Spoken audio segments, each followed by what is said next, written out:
Hello everyone. Good morning. Am I audible? Can everyone hear me?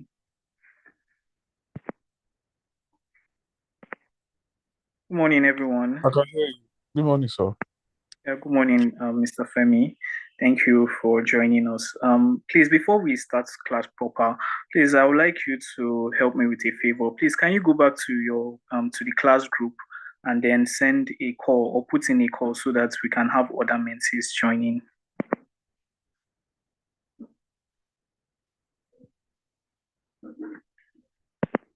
Sorry, can you hear me? I'm sorry, I don't understand. I should put in a call to the group. Yes, to the group. You can log out, then put in a call and join in. Okay. Okay. Thank you very much. All right. Welcome everyone to today's class. Welcome. We already have our mentor on call, Miss Gloria Omomosi. Thank you so much, Ma, for joining us. My name is Dennis Williams, and I'll be the one moderating today's section. Our topic for today is fintech contracts and transactions. So we'll be having our mentor soon coming to come and give us her discourse on the topic, and we'll also be waiting for more mentees to join us. I don't know why most of them are not yet on the call, but I'm sure very soon they will be joining us shortly. So thank you very much, Ma, for being here. We really appreciate you sparing out from your time to join us here on the program. So before we start, I would just like to relay some of our announcements that we'll be making for weeks. Past announcements being registration for first quarter Q1 2024, right, is already ongoing. So we are taking in new mentees for Q1. So if you have friends, colleagues, and maybe family members who are interested in the program, we can kindly just send messages to them that registration is ongoing. You can send me a DM, and I'll do well to send the link so that they can commence registration. The courses that are still available courses that are available are intellectual property, artificial intelligence and technology, patent drafting, blockchain, NFT, entertainment, business and law, data privacy and protection, and fintech as well, for those who want to relay the message. And we still have the option for a 30 minutes one-on-one mentorship, private mentorship section with our favorite mentor. So if we have that desire to still learn further and have a one-on-one section with our mentor, you can send me a link, a DM, a message rather, and we'll do well to get through to get the link to you for registration. So I don't know. We're still waiting for our mentees to join in.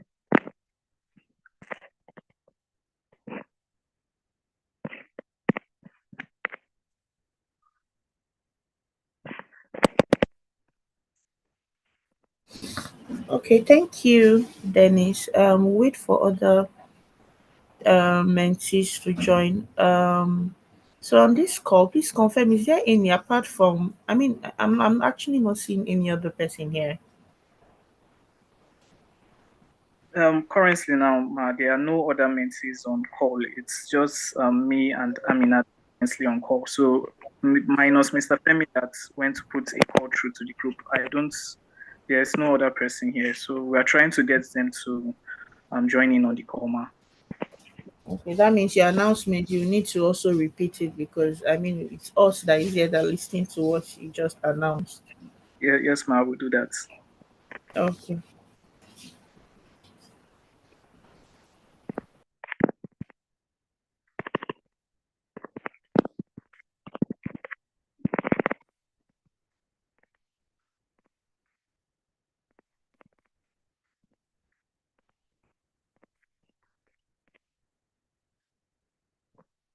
So then it's just to confirm the updated slide, has it been shared up till now or it hasn't been shared yet?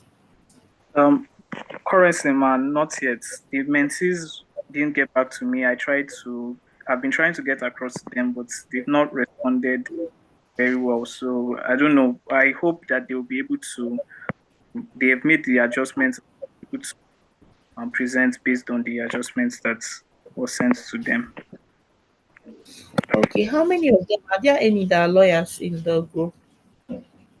Um, yeah, majority of them are students of law, and majority of them are students of law. Maybe one or two of them that are not currently lawyers, but I think majority of them are either students of law or practicing lawyers. Interesting. Okay. All right, thank you, Pecuria, for joining. Um, please, can you also message your friends and tell them that your friends, colleagues, that class has started, that they should start joining so that we can get the class ongoing.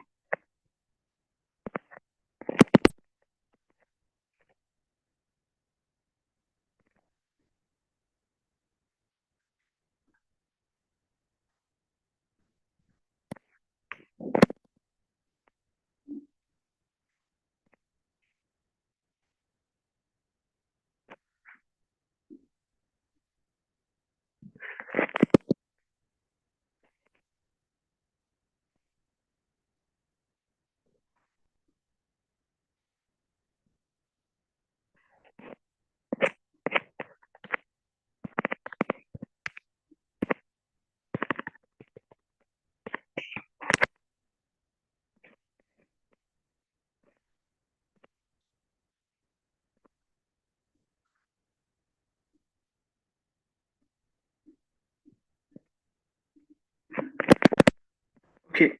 Um.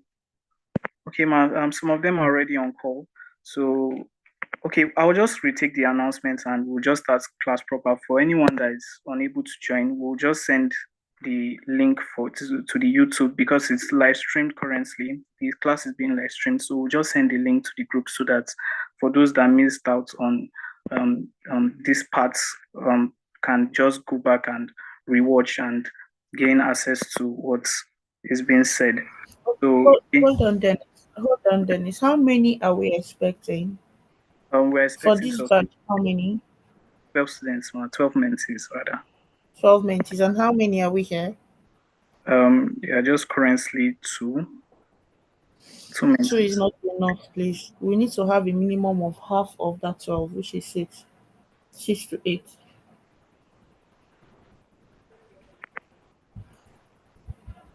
All right, so we have more joining. Please, can you, our mentees that just joined in, please, can you let other mentees know that class has started, that they should join in? Our mentor is waiting. Please do that immediately. We want to have a full class today. Thank you for cooperating. Thank you. Please just go ahead and message other mentees that class has started and they should start joining in.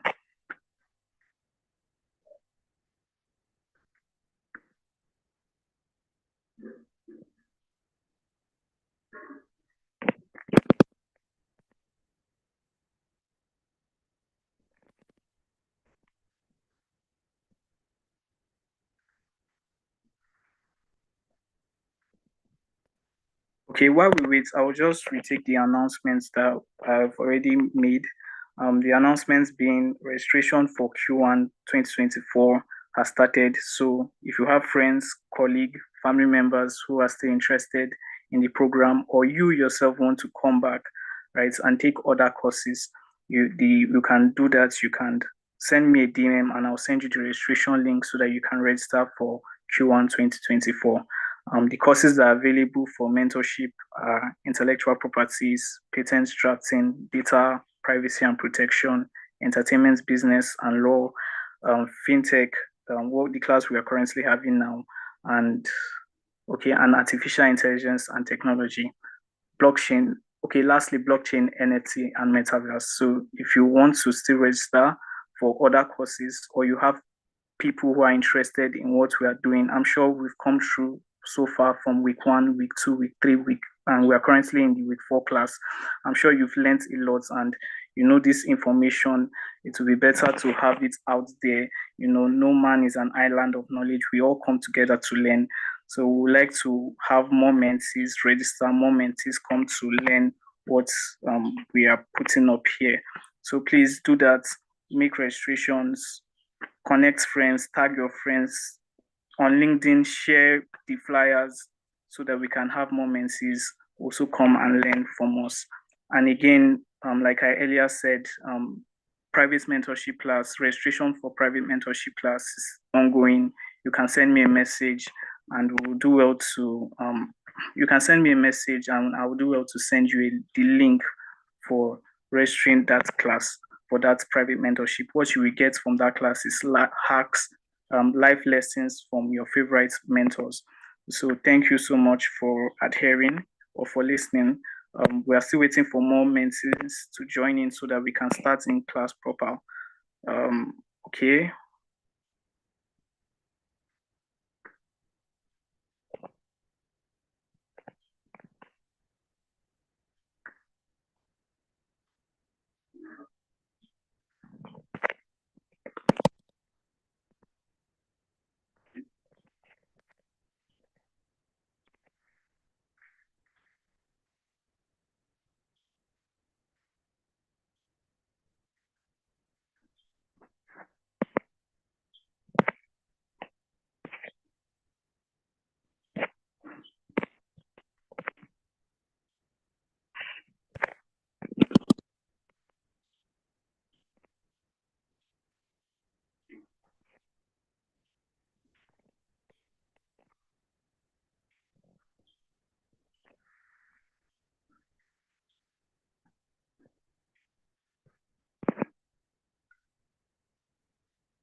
Please, I think we can go ahead with class. For those that missed, we'll send in attendance and then we'll take note of those that are currently not in class, and we'll do well to reach out to them and find out their reasons or try to get from them the reasons why they were not able to join in for this section.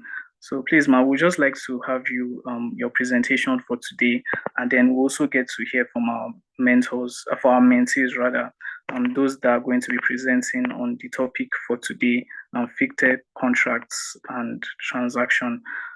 So please, Ma, we would like to call you on stage so that you can also give your presentation. And thank you, Ma, for joining once again. We're sorry for the lateness and the delay. I'm sorry about that. Thank you. Okay, thank you, Dennis. To start this conversation, I would like to each of the mentees to give an introduction of themselves, starting with Peculiar.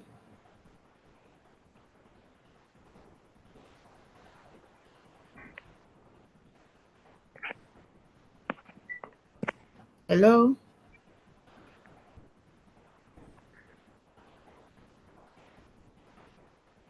Hello, did you get that?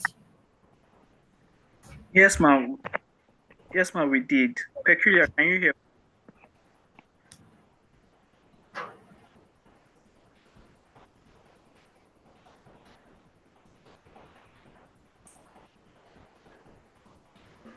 Peculiar, can you hear us?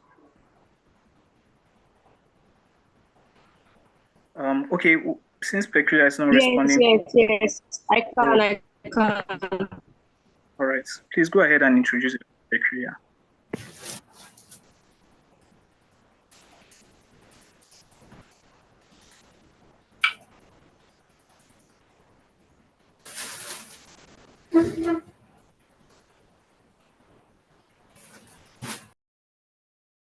Did you say something to me? Yes, we said you should go ahead and introduce yourself. Oh, sorry. My name is Madu for Peculiar. There's something that I'm supposed to say.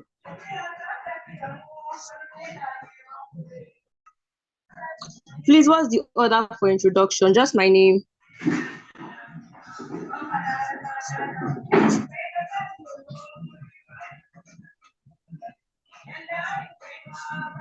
I can't hear you.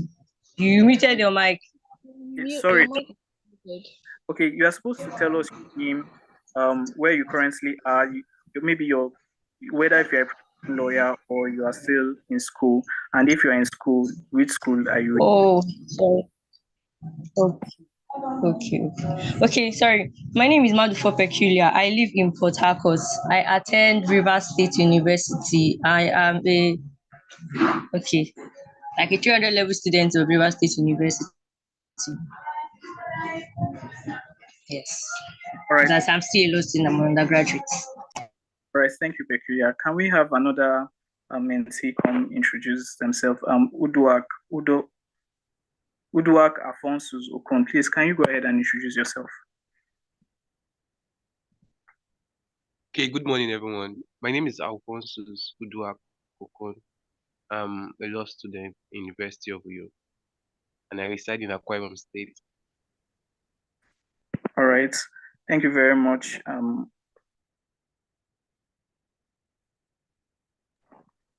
Thank you very much, Uduak. Please, can we have another mentee come introduce themselves?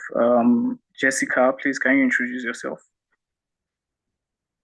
Okay, my name is Jessica Okeke, and I'm a law student of University of Benin. All right.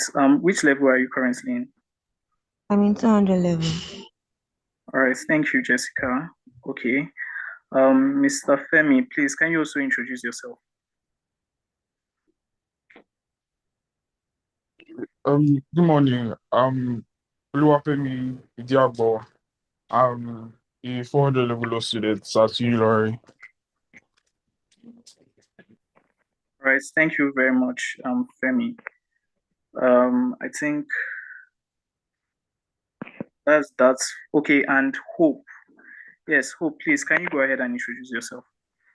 Good morning, everyone. Thank you, Magloria, for gracing us with your presence. My name is Ope Sodion, a 200 level law student at the University of Benin.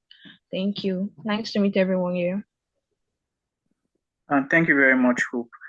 Yes, ma, that is that for those that are currently on call.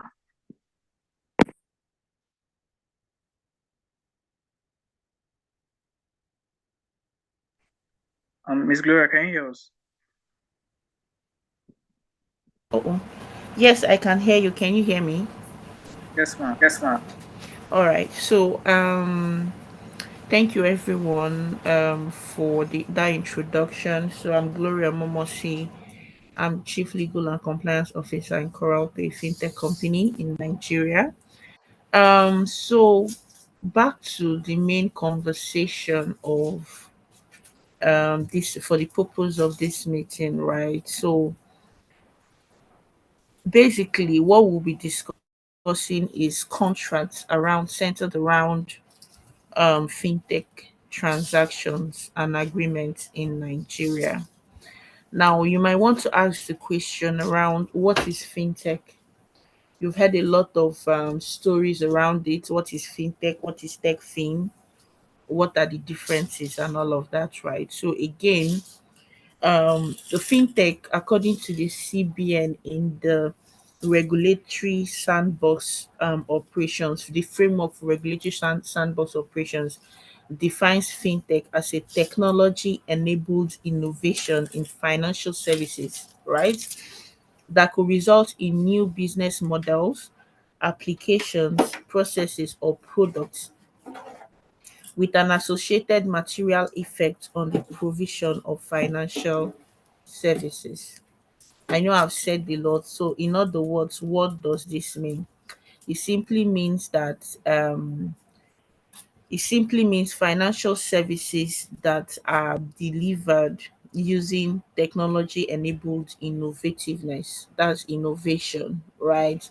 It could be in terms of digital payments, digital money in the sense of e-naira that you hear today, digital financing for financing companies, digital investment for investment companies. You could hear of digital insurance, that's in the insurtech um, companies that we have. You hear of digital financial advice or financial consultancy services. That also goes to what you call for those that are under the financial companies licensed entities, right?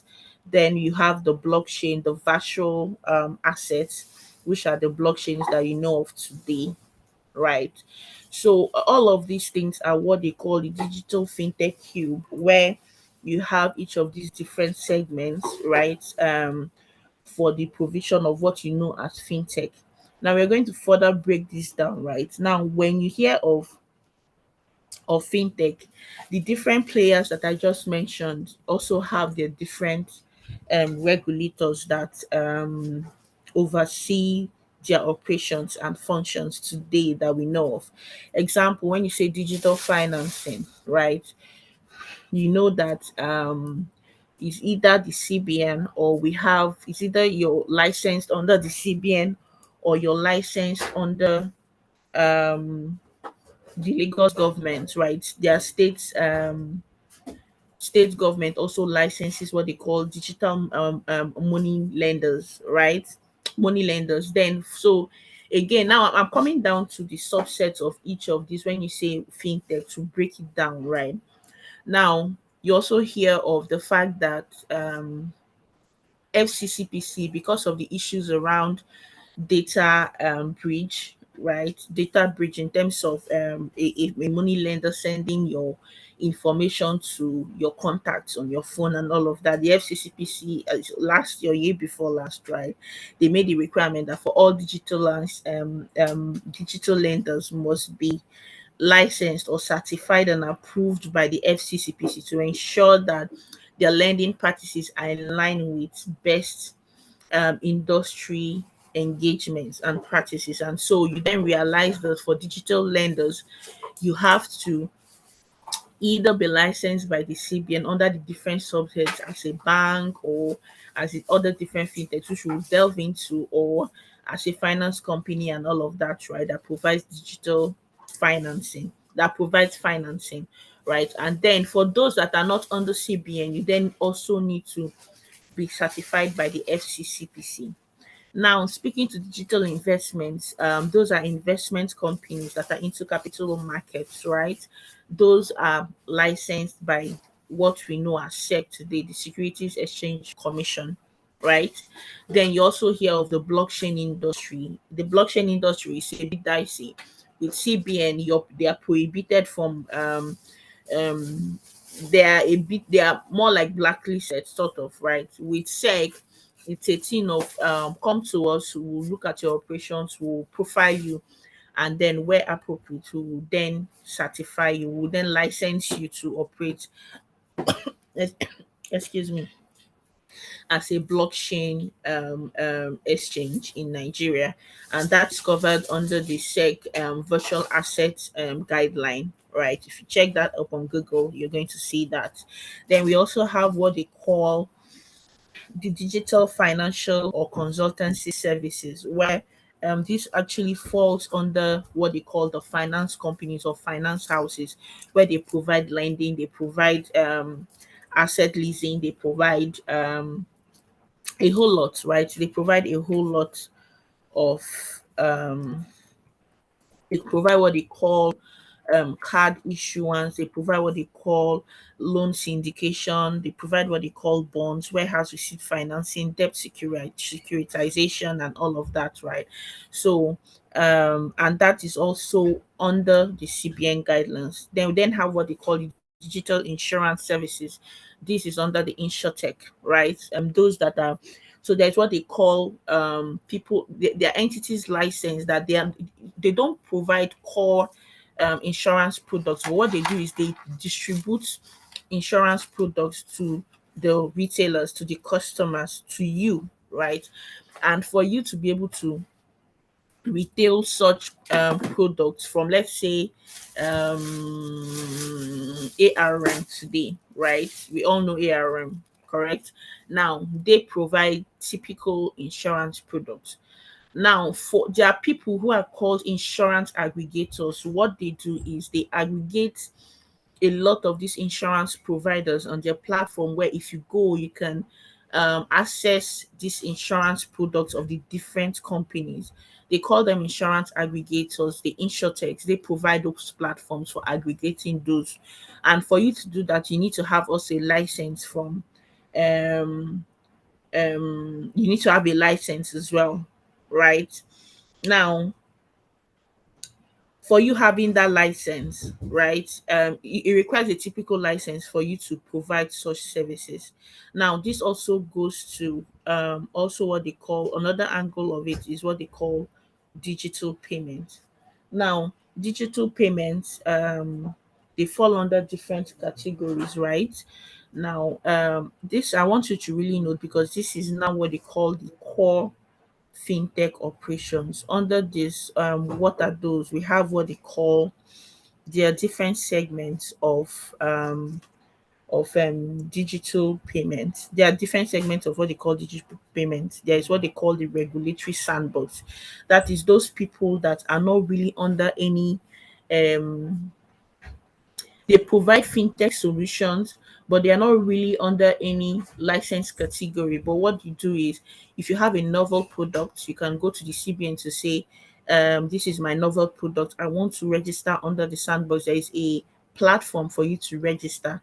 So CBN then evaluates how distinct the distinctiveness of your solution, right, and how innovative it is, and how it helps in the promotion of financial inclusion. Now, beyond the regulatory sandbox, that's what they call the payment solution services, the PSS that we have. Under PSS, we have what they call the super agent, the agency banking that you see today in the industry, right? We have what they call the PTSPs, the payment terminal service providers. You have what they call the PSSPs, the payment solution service providers. That is under the payment solution services, right? Now, what does this all mean? Super agents are those that brings banking to you, to your street, to your home, to your compound, right? That's what they call now. Super agents, excuse me, super agents, sorry, I'm a bit under the weather, so please pardon me. Super agents, there is what so there are permissible activities you can do and what you cannot do, right? PTSPs are those that deploy terminals to the industry today, the POS that you see in the streets and all of that, right? For that deployment process is a PTSP. There's also what they call payment terminal application in the POS that accepts payments, that recognizes payments, that interprets once you slug in your card in any POS today. There's a separate application in the POS that enables the reading of your card, right? That then routes you to the switch and then to the bank, right? That is called a PTA. Today, there's also what they call the NIPS. I'm sure you've heard of them. NIPS today. NIPS are the ones that certify every POS that goes to the market because they are the central switch. They are recognized by the CBN as the central switch, must be certified by names. The PTA. There's also what they call the terminal TMO, the terminal management system that houses and interprets, and I also serve as sort of that interprets all of those communications that goes in the POS and manages the communication, right? All of those must be certified by names, right? So for the PTSP, you're not just being granted the license by the CBN, you also have to be certified by NIST for those products that you're deploying to the industry. You then have what they call the PSSP. The PSSPs are those that provide merchant aggregation and collections. They are those that provide what you typically see today as payment gateways. If you go to Jumia to buy a product or whatever, if you go to Jumia to buy a product, right, you see it takes you to where the checkout point where you make payments. That's what they call the payment gateway. So PSSB are those that build payment gateway, payment solution services, right? And also merchant aggregation and collections. Then beyond all of this, there's also what they call the mobile money operation, the MMOs. Those MMOs are those that provide wallets. When it comes to wallet creation, you hear wallets today, whether mobile wallets, e-wallets, app wallets, whatever you want to call it, provided those wallets houses funds, right? You have to, for you to be able to operate that, you must be an MMO licensed entity. Then there's what they call the switching and the processing companies, right? Those are the companies that switch So they're able to provide all of the different things that I've mentioned in terms of the PTSPs, the agency banking, the PSSPs, and all of that. Beyond, except for MMOs, right? They're able to provide all of those information. Sorry, they're able to provide all of those operations and activities, right? And beyond that, they're also able to perform settlement for merchant settlement. They're able to perform merchant settlement for their merchants, right? Then beyond, so again, if you're then saying, oh, you're advising a company that wants to do, they tell you that, oh, they want to be an MMO and they want to be a switching processing company. So CBN then says you cannot have one company that does two at the same time. You have to have like a delineation, because you don't want to have your the assets of the company all convoluted in one place. So they want, for best corporate governance practices, the CBN have come out to say, you know what, you must have a holding company, and then in that holding company, you then have the MMO separate, the switching processing company separate. I think, and also that's like the evolution of what you see a lot of banks today. You then see that they now have what they call PSSPs or switching companies. Example, Squad that you hear of today is GT Bank. Hydrogen that you hear of today is Access Bank. Stanbic already have one. UBA have one. I think Zenith is coming up with one. So, but you then see that they are not under the. They now have a holding company that houses all of these companies. So the bank is separate from the fintech arm of the bank, right? And it's also different from any other activities that they are doing. Example, when you say switching and processing, Coral Pay is a switching is a core switching and processing company, and also provides consultancy, technology consultancy services to their partners and service providers, right? Now, beyond all of these things, there are also what they call, now these persons or these activities or entities that I've just mentioned. Sorry, at this point, do you have any questions so far? So it's not like I'm just talking and talking and talking, you know. Are there questions so far? Okay, I have a question. All right, go ahead, please. So for the switching processing operation, something like that, are you For trying to what? say that the switching processing operation, Okay. so are you trying to say that it encompasses all other operations except from mobile money operation? MMOs, yes, it encompasses PSS activities. That is PT for a switching and processing company. You can do PTSP. You can PTSP. Okay, let me put it in simpler terms. You can deploy terminals in the market. You can build payment gateways. You can aggregate merchants. You can also do agency banking. Right, it's part of that, and that is why the capital requirement for an MMO and a switching company is different from an agency banking or a PSSP and PTSP. Let me give an instance. PTSP and PSSPs require 100 million, a minimum of 100 million capital requirements for you to even go to say, I want to be licensed. Super agent is 50 million. Switching, processing, and MMOs are 2 billion. You can see the difference, right? So because of it enables you to provide most of those things apart from MMO. Because MMO, why it's so is again because of corporate governance processes. MMO can hold funds.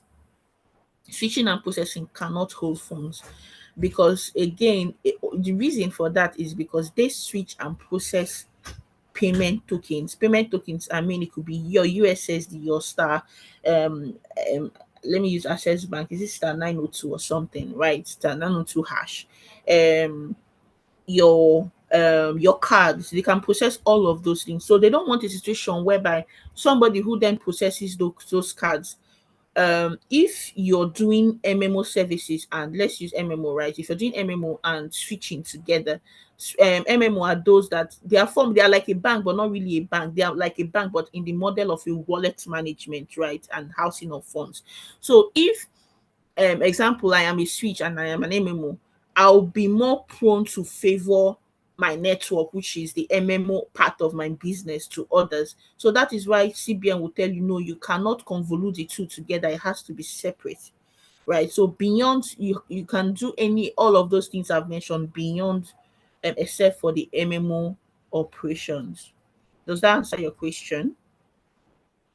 Yes, ma. Thank you, ma. All right. Any other? Okay. So I deem that that is a no. Okay. So what's going forward, right? So, what are the key considerations? I've been able to explain what fintech is all about. The participants, the operators. There's what they call these people I mentioned are what they call the primary operators. Then there's also the secondary operators. That is those that don't have a license, but they are layering or leveraging on those that have licenses. I'm not going to go too much into details, right? Because it's more or less like a structuring than a recognized participant sort of, because with under CBN books it's not the secondary participant they are seeing, is the primary participant that they are seeing. So again, coming back to, I don't want to go into details as to the agreements in terms of what to look out for and what not to look out for. It also then just depends on who are you acting for or who are you representing in any business dealing, right? For you to even go into those details. And hence the reason why I gave up, I brought out the case analysis of the Stanbic and FCCPC issue. I don't know if any of you, but I hope that when your time for presentation comes, you'll be able to explain all of that. Then I will be able to then in practical terms, be able to explain to you what are those things that you should expect, or what are those things that you should look out for in any of those when you're advising your clients in any of those categories, right? Then again, what are those challenges, right, in terms of the fintech operations? There are just a lot of them, but I think top of the list is fraud, money laundering, and cybersecurity. You've heard of instances of companies folding up, right, due to glitches on their system, that made them lose a lot of customer funds. I'm not going to mention them because I'm sure you know them, right? This happened about, in fact, last month, really, a lot of them. So cybersecurity is on. I think cybersecurity is the number one thing that cripples fintechs today. If your internal controls are not right, if your onboarding process is not right, you're going to have issues. So cybersecurity is one of the key things you should consider if you're advising your customer on setting up a fintech company. Also, so that I don't overtalk, or you also need to consider, if you're advising, sorry, if you're advising a customer on on any of these segments, you also need to also have it at the back of your mind that there is a regulation of CBN that applies to any of these activities. So the first thing you look out for is to check the CBN guidelines. What does it say around the licensing angle of it? What does it say about the operational? So CBN most times issues what they call operational guidelines, and also issues what they call the licensing guidelines. Check the CBN website. I could drop the link for you to also check them, right? That gives you, when it comes to the licensing guideline, it gives you all of the things you should bring, or the documentations and what to consider when you're coming for a license, when you're applying for a license. And also, if you're now operating, what are the key things you look out for? But even when being licensed, you have to be an A. First of all, they don't just give you a commercial license. You start with what they call application in principle, which is the AIP, right? And most times it's for a period of 6 months, and then they then issue, after they've confirmed that, oh, you're operating in accordance with the framework, in accordance with best practices, there is no issue and all of that, right? Then they then issue you what they now call the commercial license. So during your AIP phase, your it's mostly test transactions you're doing just to be sure that your systems are working and all of that, right? Then the commercial license is like when you're fully going into, let's use PSSP, you're fully going into the PSSP operations. So I will stop at this point, and then you can start your group can then comment presentation of your slides, and then we take it up from there. But it's just to let everyone know, it's going to be it's going to be very active, right? I'm going to be asking questions, and after it, we're going to then discuss um, um, the FCCPC and the Stambik case study. Thank you. Thank you very much, Miss Gloria, for that detailed step-by-step introduction into the topic for today. So we'll be going straight to have the presentation from the mentees. Okay, we'll call on the group presenters. We have 3 group presenters. Please do well to stick to time. The time for the presentation is 10 minutes. You people can find a way to go around it where maybe 2 minutes or 3 minutes, depending on the number of slides you people have. So we would like to call on the group presenters. You can take turn by turns as you go through with the presentation. So group, please, can you come up? The first person, can you come up to present, and while we have others also, the other members, the other group presenters also present. Thank you.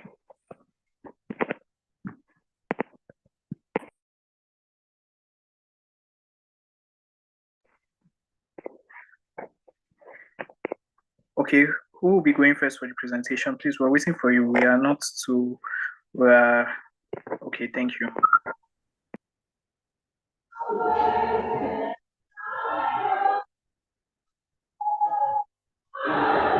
Okay, good morning, everybody. My name is Jessica Okike, and I'll be taking the first part of the presentation. That's fintech transactions and contracts. Can everybody hear me? Yes, we can hear you.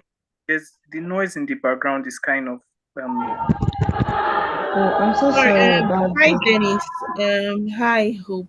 Just to give a bit of perspective, did you guys update the slide based on my feedback? Have you guys updated the slide based on the feedback I gave? No, ma, I'm sorry, we're not able to update it. Why?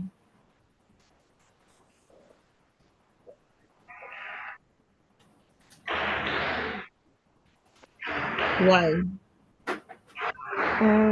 Most of us got the message late, and by the time I texted the group leader, that's the person that created the slide, it was already late. Okay. Okay. So what we are going to do is this. I don't want, so when you're giving your Dennis, please pardon me, right? Pardon us.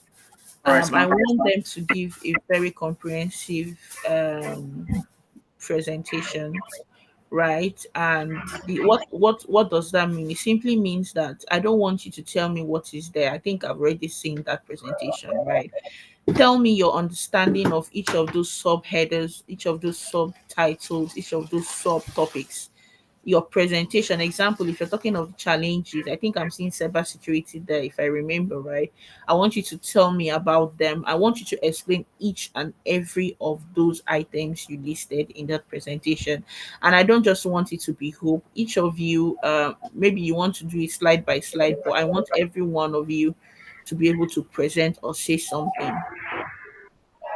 Okay, ma. For the presentation, we're 3 assigned to do this presentation, but only 2 of us are here now. Like now, I'm going to take the introduction, even because the person that was supposed to take the introduction is not here. I tried calling her, but she's not picking. So I don't really know what's wrong. But I will just try my best to present, to do the presentation. The other person is also here, so he'll take the remaining part.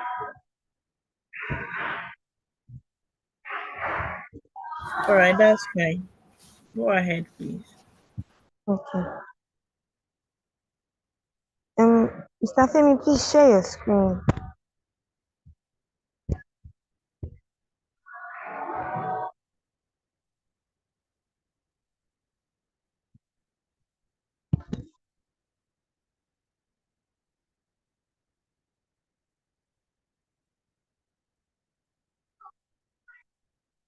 Okay, Femi, can you hear us? Please, can you help us share your screen?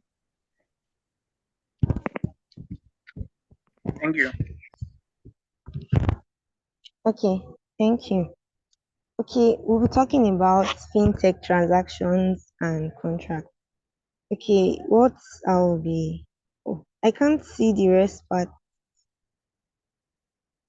Femi, is okay. Thank you. It's cool. Okay, it's okay. It's okay. It's okay. Thank you. Okay. We'll be talking about fintech contracts and transactions.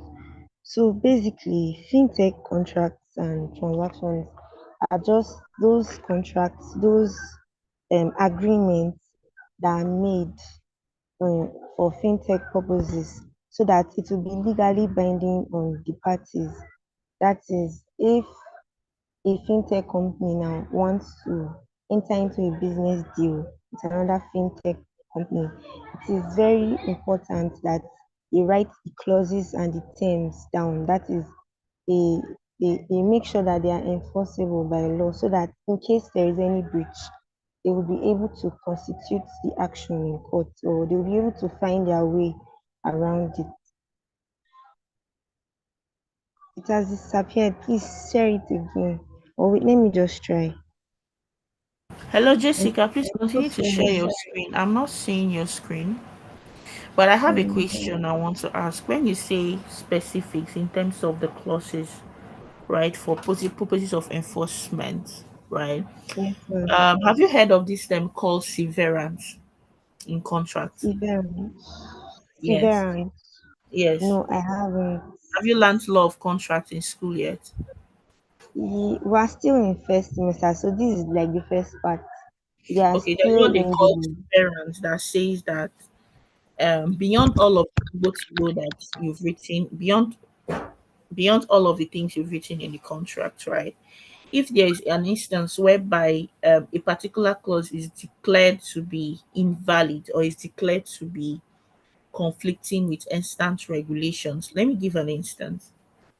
Under the CBN guidelines, it does not allow what they call exclusivity for switching okay. companies today. Now I'm being practical because these are some of the things you look out for when when you're reviewing such contracts.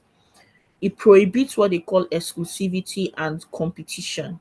And FCCPC also prohibits what they call competition. They are anti-competition clauses, like a clause that tells you you cannot do business with any other. Let's say you're entering an agreement between A. A is the service provider.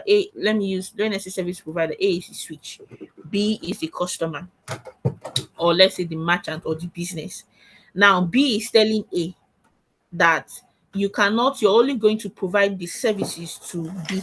A is only going to provide the services to B. Anything that will make A to provide the services to any other person in that sector is prohibited. That particular clause is invalid. Hmm? Ab Yes, initio. ma'am. Like it's something it cannot be enforced, right? So if there are such clauses, you state it from day one. In fact, it's beyond just that it cannot be enforced. It's not good for your customer to have such in their contract. So you flag it immediately.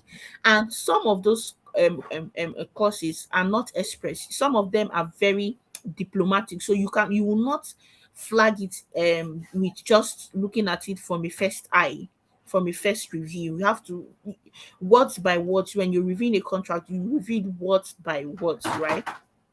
Yes, Now, ma'am. those are the things you look out for. Now, severance is now telling you that if there are clauses in the contract that are like void ab initio or stuff like that, there is what they call void from the beginning and void upon declaration, right? Now, if there are any of such clauses, then parties can then renegotiate to bring it to conformity to the regulation. Do you understand? To bring it to conformity to regulatory standards, right? So those are the Okay, ma'am. things, that's what they call severance, and those are some of the reasons why contracts are very important. It's not just important for um knowing the expectations or what is required for each of the parties, but also ensuring that the activities or whatever you're doing is in conformity with instant regulations. And remember that why it is very important that it aligns with regulatory expectations is because your license is drawn. You're not just you're not a secondary participant, especially if you're advising a customer that is a primary participant. By now, you know what I mean, right? Yes, ma'am. If you do anything, because again, there's what they call audit overview, whereby CBN will look at your contract. So if you have such stuff and it keeps going on for a while, right? It's not just that they will sanction you. If it gets to a point, they could withdraw your license, right? So it's not just so because you draw your powers or your the enablement or the ability to do all of these things from the license that you have, they can as well take it away if you're not abiding by the extant regulations that permit them. There's also what they call the card scheme regulations that speaks to the card scheme rules, sorry, that speaks to each of the like the MasterCard, the Visa, the Vive that you hear today. They also have their rules for each of the participants. They are different. I don't that's another discussion for another day, right? There are different participants there as well. So you have to be careful in terms of what your wordings, what you're writing, and all of that, right? Thanks. Continue, please. Okay, thank you, ma. Okay, from there we'll move to the role of fintech transactions in modern financial services. Okay, what role does fintech transaction really play in modern financial services? First of all, it plays the role of financial What do inclusion. you understand? Sorry, I'm just like I said, it's a bit practical. I've read these things, right? And I'm sure all of you did this together. I don't just want you to read them, I want you to understand. What do you understand by financial inclusion? Okay, financial inclusion is where technology brings in finance. That is like integrating finance into technology. No, that's not what it means. Let me explain. Hold on.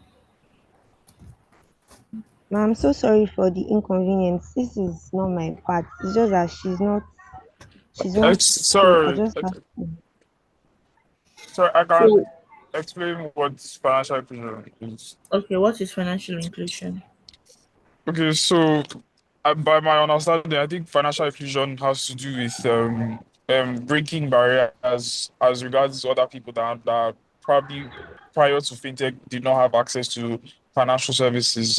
So with fintech, there are some barriers that have been broken down.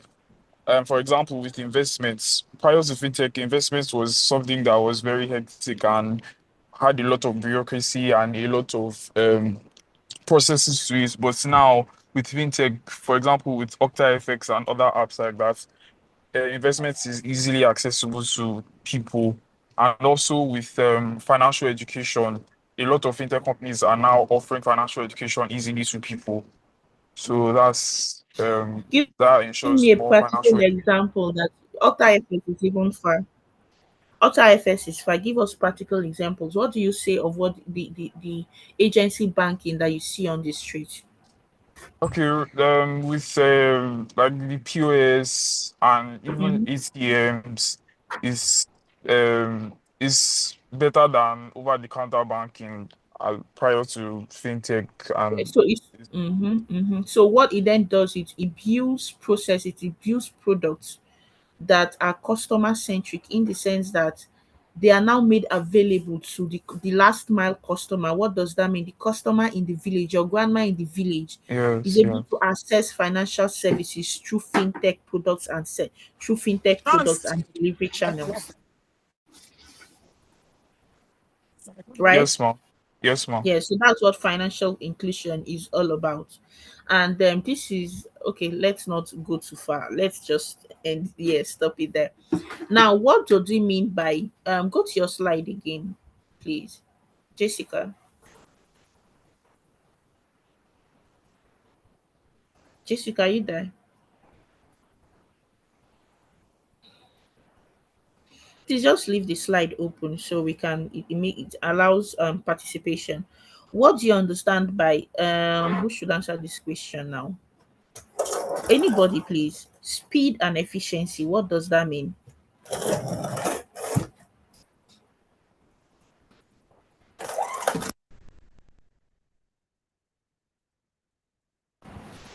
Hello.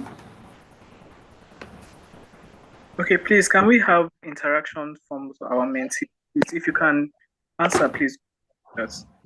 So what I Is understand there? by Mm. can I go ahead? Yeah, go ahead. Can I go ahead? Yes, please go ahead. Okay, so what I understand by speed and efficiency is like with fintech now, like transactions are being made very efficiently. Like for example now, those days, let me just use those days. If you want to pay school fees now, we have to like go through the long process of going to the bank, queuing up in line in a very long line before we get our phone, then we move from one place to another just to make payments in the bank. But now you can easily make transactions with your phone, like within let me say maximum 2 minutes. You can just easily just tap on your phone, go to your banking app or your OP app and just make transfer. You can Okay. send it easily to whoever needs the receipt. So I think Okay. that's how fintech has brought about speed and efficiency in Thank you, financial Hope. transactions. Thank you, Hope. That is good, but that is from a layman perspective. Now I'm asking you that question from a legal perspective. What does speed and efficiency mean? Don't worry, I'll answer that question. It simply means that for each of the processes, let's say you are a legal advisor for a bank. Now, I don't know if any of you read that Stanbic FCCP issue. Now, let me break it down. The underlying problem was that um, someone did a transfer twice or so to their transferred money, right? And for some reasons, the person was debited, but the account, the receiver account was not credited, right? Now, not just that it was not credited, it was not reversed as at when it's supposed to be reversed. Now, if you look at the CBN guidelines on dispute resolution, it says um, refunds should be processed for unauthorized transactions. What does that mean? If it is access to access within 24 hours, it is from access to GT Bank, not unauthorized transactions. That's what they call it. You do it within 72 hours. Is it 48 now or 72? You can check the CBN guideline on dispute resolution, right? Now, what does that mean? It simply means that there is already a timeline for those dispute resolutions which speak to speed and efficiency. And if you don't, as somebody who is advising your client, if your client does not optimize their processes to align with what the expectations are, right? You not cannot you may be sanctioned, not just being sanctioned, but you can breach the contractual obligations that you have with your customers. Hence the reason why the petitioner petitioned FCCPC that the bank did not refund his money as at when he was supposed to be refunded. Now, this also goes to other now example, if you slot in your card in a POS, there is a particular duration specific, I think 19 seconds for it to reach the issuer bank. That is your bank. That's issuer bank is your bank, right? Issuer bank confirming that there is sufficient money authorization, your PIN is correct, and all of that, and then back to the POS. The CBN guideline allows, I think, is 19 seconds. Anything beyond that, it should be timed out. Now, if you're the person, we are all lawyers here, right? If your client does not abide with such I mean sometimes, because these are technologies, sometimes there could be a system glitch, sometimes there could be just network issue, right? It's supposed to, there should be an audit trail that allows, if the transaction exceeds that particular duration of time, it allows for it to be timed out, right? So that also speaks to what they call speed and efficiency. Speed and efficiency is not just because you're doing it because you just want to do, like other there's laxity whereby example, if you go to a supermarket to get a product, they can, I mean, if you complain that there's an issue, they will, within a period of time they will do it. No, under fintech, you must do it within a particular duration of time. If there's a fraud complaint, there's a particular duration of under the consumer protection guideline. There's a duration of time you must resolve that customer's problem or whatever complaint it is. If you don't resolve it within that period of time, it's the customer's right to petition the CBN. It's the customer's right to petition the FCCPC, right? So that's what when you say speed and efficiency, they are not just industry standards; they are regulatory codes for speed and efficiency, for timelines within which to satisfy a customer and stuff like that. Now, back to the next question. What do you mean by data-driven decision? Femi, can you answer this? Okay, Femi, you can stop sharing your screen so that I can just help you while you answer the question.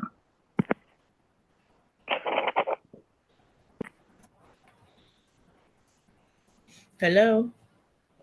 Oh, I'm sorry, I didn't hear the question. What No, does no. what does that mean? Data driven decision making, something like that. Okay. I think it means with regard to because they have with fintech transactions, it's more data driven because of um the data is more data driven because of I don't know how to explain. It's like there are more numbers. Okay, it's fine. It's fine. Don't worry. It's okay. And this So because sorry, I'm sorry. no, no, no The problem. It's fine. customers are understood more because of the data that is available to fintech companies. Yeah. So So yeah, I it's think what that's you're basically saying is driven by data. Financial transactions are driven by data. Now, when you hear data, what comes to the back of your mind? Can anybody here know any industry trends or regulatory trends going on in the data protection space today? Is there anyone that can give us an idea around it? Femi, Hope, Peculiar, Jessica? if, fingerprint verification. No? Or that's check. No, what I'm speaking to are regulatory trends on data protection, data Okay. integrity. Like the Nigeria Data Protection Act that was recently enacted. Okay, exactly. And what does that speak to? Okay, it just shows that like the act literally um regulates the um, regulates how data is shared, like how Data is processed, how data data is is stored. No, data yes, is collected, data is stored, data is processed. Now, each of these three segments, there are regulations or requirements that applies to how do you collect data, who collects data, how do you process data, who processes that data, how is it stored, who stores them, how is it disclosed, who discloses them. There are different requirements applicable to each of these processes, right? Um that is another topic for another day. But a teaser I want to give you guys is this. Does it when you hear of transaction data in the sense of the money payment was made, the type of payment that was made, the money that is your typical when you do a state transaction what do you call receipt, right? You see the name of the person, the person's the name of the person, um, the maybe the account. No, they remove the account most times, but the receiver account is there. The name of the receiver is there. The time the transaction was done or not. That's what I mean by transaction data. Now, does transaction data require consent before you process it? Now, evaluate it vis-a-vis what they call sensitive personal data. Is it a first of all, so the question are two layers. First of all, is it a personal data, a transaction data or transaction information personal data? Depending on your answer, the question would then be does it require consent? So what it simply means is consent required for when you're doing a transaction? And what does that mean? What does it entail? That is beyond this converse. That's beyond the scope of this training today. But it's just a teaser. Think about it. if you can, I would love to hear your responses. You can send it to um you can send it to Dennis, or you can send it to Dennis or Amina here, the JIPPCC institution. Send it to them. Let me see your response if possible, and then we can have a conversation.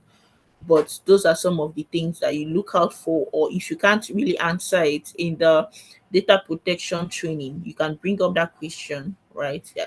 Hopefully somebody will be able to answer it correctly, but it's a teaser for you to take home. Please continue with the presentation. Let's keep this, I think, because we've already discussed most of the fintech transactions when we spoke around with different participants.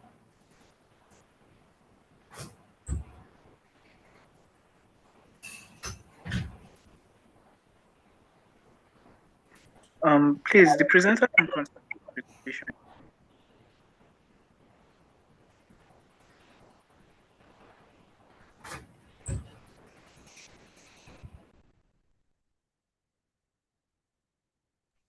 Jessica, are you still with us?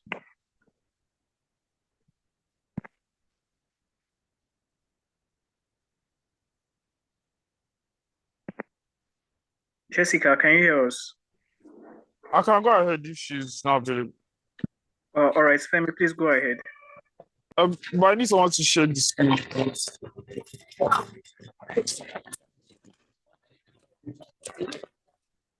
You said? So I need someone to share the screen, please. Yeah, I'm currently sharing this. Which page or which slide? Oh, I'm sorry. Okay. Advantages of fintech transactions. That's improved user experience, global reach, security, transparency, personalization, speed, accessibility, and convenience. So I'll start with improved user experience. With fintech transactions, there's an improved user experience because I believe fintech transaction is more customer oriented with customer care services and other services for the customer is customer centric. So the customer is more focused on during like with fintech transactions. So the customer is more understood and the services that are given to them are augmented to the customer's preferences. With global reach, because of there are many international transactions that can be done with fintech that were not possible prior to fintech. With global reach, they're able to send money across borders with new fintech companies now that allow for cross-border transactions and also security. There's data privacy and protection. Hold on. Those type of companies, what do you term them as? Those that allow cross-border, what do you call it? Cross-border remittances. Transactions. Yes. Um, I don't, I don't know. So that's another subtopic that actually.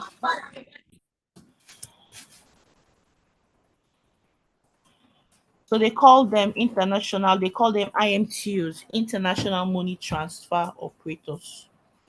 They call them in plain language. It's called the remittances companies, international money transfer operators. Do you Oh, get? okay, ma'am. Yes, ma'am. Yes, ma'am. So, with security, there's data data privacy and protection is prioritized. In as much as yes, we can say that data privacy and protection and cybersecurity still has a ways to go with regard to financial with fintech transactions. There's still There are still various mechanisms that have been put in place to safeguard the customers' data Exactly. The and their next. personal information. Transparency. Transparency. The transparency.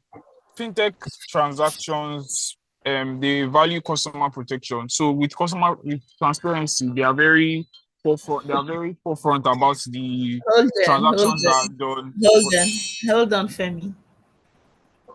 When Yes, you ma'am. say transparency, are you really sure about that? You know No, why I what? asked the question? Now, analyze that statement, right? Yes, With ma'am. what they call the cryptocurrency um operations that we have today that are known for what do they call anonymousness, like anonymosity, right? They are known for you don't have audit trails. I'm sorry, I didn't catch that. You don't have words. So I'm saying that statement you made around transparency, that one of the advantages of fintech is transparency. I'm saying that do you want to reconsider that statement again, because yes, because you want to evaluate that. If you evaluate it vis-a-vis hold on,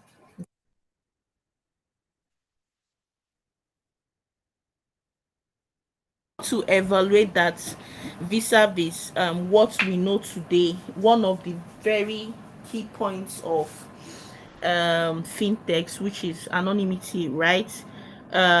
What does that mean, especially for cryptocurrency transactions where there are actually no audit trails?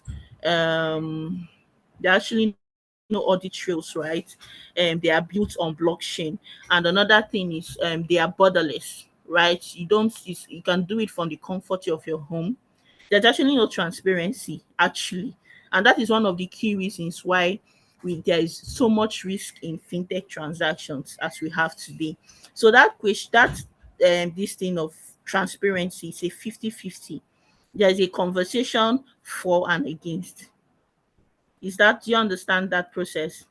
And that Yes, also ma'am. then what they call identity issues, right? Where you see a situation whereby somebody will pay money. A lot of people are using most of the fintech new banks. They call them new banks today. I don't want to mention names, right? They are used as conduits for frauds because of the convenience attached to operating those wallets or operating those accounts. So you see a situation whereby somebody, your account is fraudulently debited and it's being sent to a new bank account, and then their new bank account immediately sent. And then when you start asking questions, there is actually nothing, no transparency. No, when I mean by transparency, there is no documentation, no nothing as regarding who is operating that account. So will you really say that that is an advantage? It's a conversation, really. Yes, ma'am. I understand, ma'am. No, no, it's not. Yes, it's not. I don't want you to answer No, for me. Yes. no, I when I said transparency, I was talking more. I was thinking more of like the data and their transactions, and for example, like transaction history and stuff like this available to customers to be able to know But how. blockchain does not allow that now. Blockchain does Yeah, not yeah, allow. yes. That's So, why I would say so I can you really understand that. say there's transparency? Yeah. I think in that regard, probably not. Okay, continue, please. With personalization, personalization means that the customers they're able to personalize their accounts. I think I'm not sure I understand that particular point. Don't worry, That let me somebody explain what it means. So what it means is, let me give an instance. Us now in Coral Pay, there's what we call card tokenization that allows you to mask your card details, right? So what does that mean? It simply means that if anybody accesses our system today, they will not be able to get any information around any payment token. What I mean by payment token, your card or whatsoever, because it's been tokenized in the sense that it's only you alone that can be able to unmask it because you have the necessary details to unmask. So when it's being passed through our systems, it's encrypted in a sense that nobody will be able to cut that trail to want to look get the information as to the details, your CVV and all of that of your card. They call it card tokenization. So it's more personable, right? You can determine how you want your card to operate and how you want your card to be stored. Is that clear? Yes, ma'am. Yes, Continue. ma'am. Um. Okay. Speed. Speed has to do with how quickly how fintech has made financial transactions to be with fintech before fintech there was usually transactions are usually done over the counter and there was a lot of bureaucracy and it's it's made for a lot of queues at banks and it was very hectic to make transactions and very slow. But with fintech transactions, it can be done quickly and easily and efficiently. So that allows for speed in financial transactions. Then accessibility, to piggyback off of the point I made earlier about spread of fintech, about what you said about the POS and the ATMs, is more accessible to people, to the grandma, the village, and everyone. Prior to fintech, people had to go to the bank and they had to have higher financial education to be able to have money and make financial transactions. But now with fintech, it's easier for people and it's broken down and more accessible. So convenience, I mentioned this earlier about it's easier and it's faster and it's not done over the counter and bureaucracy is out of the way with fintech transactions. Next slide, please. Okay, thank you. Challenges of fintech transactions. Security and data privacy. Security and data privacy, I think this cannot be overflogged enough. I feel like every week that we've had the mentor class is always something that's brought up. Um, Security and data privacy is the biggest challenge in fintech transactions now because of fraud and money laundering and data breach. There are a lot of fintech transactions there are a lot of fintech companies rather that have folded up and they have closed down because of data breach and there's still a ways to go with regards to protection of the customer's personal information and their sensitive information. So that is a challenge in fintech transactions. And regulatory compliance. Compliance um, refers to the compliance of the fintech companies to the regulatory bodies and provisions that guide the fintech transactions. So let me throw light on regulatory compliance. Compliance is not just regulatory. There are different angles to compliance, right? It's There is IT compliance. IT compliance in the sense you've heard of ISO, you've heard of PCI DSS, you've heard of PCI PIN that speaks to the security of information, right? And there are standards to it. Now, regulatory, you all know what regulatory means. The CBN, I've mentioned that earlier. There is your card network compliance.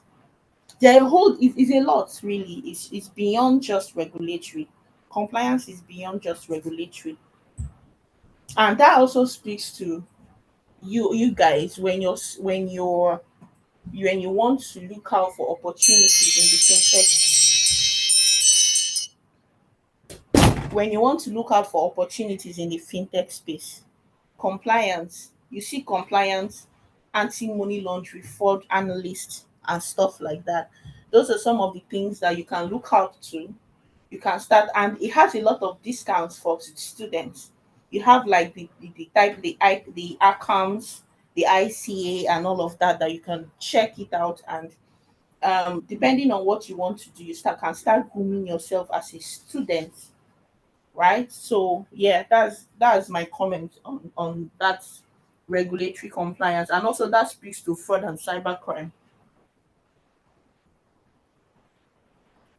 Yes, ma'am.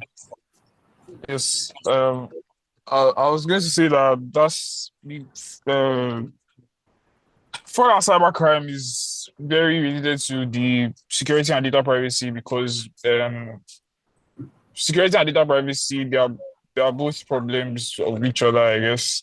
So yes, fraud and cybercrime is also a problem, also a challenge in fintech transactions.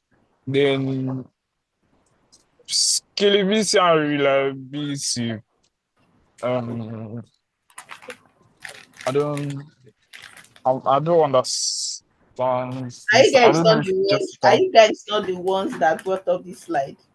So who Yes, understands it, please? no, I wasn't assigned this particular slide, Who was but assigned to this particular one? Okay, please, can I chip in? I'm sorry. All right. Let me just continue from there. Okay, scalability and reliability. There are some fintech companies now that have not evolved technologically, so they find it difficult What do you to mean by they make. not evolved? I mean, a technology company is it. What do you mean by they are not evolved? You can't provide a Okay, like service. they are not used to. They cannot provide a modern service, or they cannot So what why I are say they now. then a fintech They have company? not. For you to be a fintech company, is that not tautology? I mean, for you to say you're providing fintech, your systems must be evolved. If not, you can't compete. The ways of achieving scalability are expensive and they are time consuming. So What I'm most trying to say, fintech companies, hold on. Who is Jessica? Is that Jessica? yes, ma. Okay, I'm not trying to. I mean, I love that you're able to defend what is written there, right? But again, I don't want you to give me from what you know in your head. I want you to tell me based on what you have studied in the industry, or what you know, not what based on what you read, right? Yes, ma. Okay. What's But what I can tell you from scalability? it is, and based on what you're saying, I think it also boils down to what they call customer trust. Customer trust. Okay. If you want, and that's what is scalability? Scalability simply means, or it simply just connotes that your customers are able to trust your systems, and then I mean, for you to scale, you must have a huge or an appreciable subscription base, right? And that is from your customers to say, oh, my product is scaling, my business is scaling. Do you understand? And it must be Yes, for ma. you to, for you guys will. I'm just seeing now that you do spelling is even reliability. What's that? So I'm sure you guys mean reliability, right? So that's for customer to trust your system, it means that they rely on it. They can say, ah, this system is working, and so that is why I am using it, right? Yes, ma. Okay. Does it also mean when a company needs to expand its operations, like for That them is to adapt expansion to and growth. increasing. That they call it expansion and growth. They call it expansion and growth, and that usually depends on the targets, the company target. So I can't really say yes or no. It depends on the company's target and their expansion plans. Okay, ma'am. Okay, Femi, please can you share the next slide? Please go on to the next slide.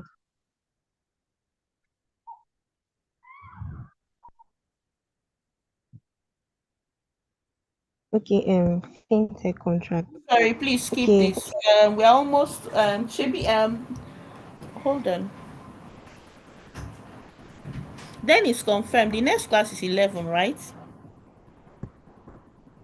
Yeah, yes, ma. We are Okay, trying to please.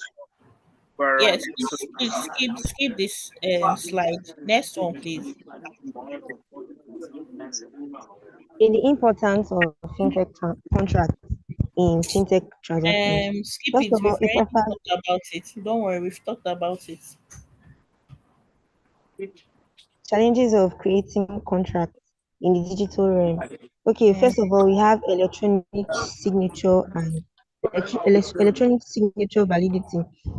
Okay, for the electronic signature validity, since it is virtual, is a virtual contract, they may have difficulty of finding the validity and the authentication of this signature. That is, if it is real or if it's something that is just generated, so as to prevent fraud. So this is one of the challenges. Then we have data security. You know what I'll tell you They guys are not on go back. Electronic signature validity, authentication and identity verification. I'll give you guys two headers to read up on. Check Kama. Have you guys done company law? Has any of you done company law? I have All right. Yes, ma. Okay, you've done company law. So who are the persons that can validly bind a company? Consider that Validly what? we're out of time. Who are the persons that can validly bind a company? Secondly, as well, right, when it comes to authentication, it's not just a contractual requirement, it's a regulatory. If you check the Anti-Money Laundering Act 2022, was it 22? Yeah. It mandates that each customer that you're engaging, you must ensure to confirm that such the